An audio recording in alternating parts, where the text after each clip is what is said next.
शहीद माधो सिंह हाथ खर्च योजनार शुभारंभ कले मुख्यमंत्री मोहन चरण माझी। ए योजन 2 लाख ऊर्ध्व छात्र छात्री उपकृत हेबे। आज 1,60,000 छात्र छात्री प्रोत्साहन राशि पाइछन्ति। ए अवसर में माधो सिंह अणनाती लोकेश्वर सिंह बरिहा को संबर्धित करिछन्ति मुख्यमंत्री। पूर्व बजेट रे ए योजना नहीं मुख्यमंत्री घोषणा करथिले।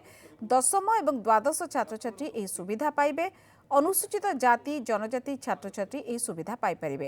ए योजना द्वारा जनजाति छात्र छात्री अकाउंट को शिक्षा वर्ष रे एककालीन 5,000 टंकार सहायता राशि मिलिबो।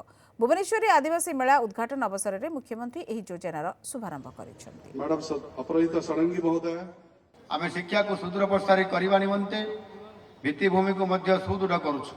तथापि जनजाति अंचल पिला माने अधारू पाठ छाड़बार दृष्टांत आम देखा पाऊछु। सेथिपाई छात्र छात्री मान पाठ पढ़ा निमंते प्रोत्साहित करने राज्य सरकार बहु विचार विमर्श पर नुआ सरकार आसिला परे नुआ सरकार चिंता कले आदिवासी मान कि आगू नेबे समाज मुख्य स्रोत सामिल करने सबुठारु अधिक तांकर आवश्यकता होची सेमानकु सचेतन करिबा एवं सेमानकु शिक्षा क्षेत्र में किभली भाव में पाठ पढ़े ड्रप आउट हेबे नाही। सेहितिपाई छात्र छात्री मानकु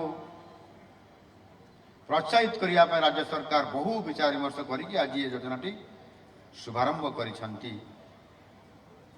एही योजना अंतर्गत अनुसूचित जनजाति वर्गर छात्र छात्री माने अष्टम श्रेणी उत्तीर्ण हो नवम श्रेणी और दशम श्रेणी उत्तीर्ण हो एकादश श्रेणी रे नाम लेखाइबा परे समानक पई एक प्रोत्साहन राशि भाव में एककालीन वार्षिक 5,000 टंका प्रदान करा जिवो।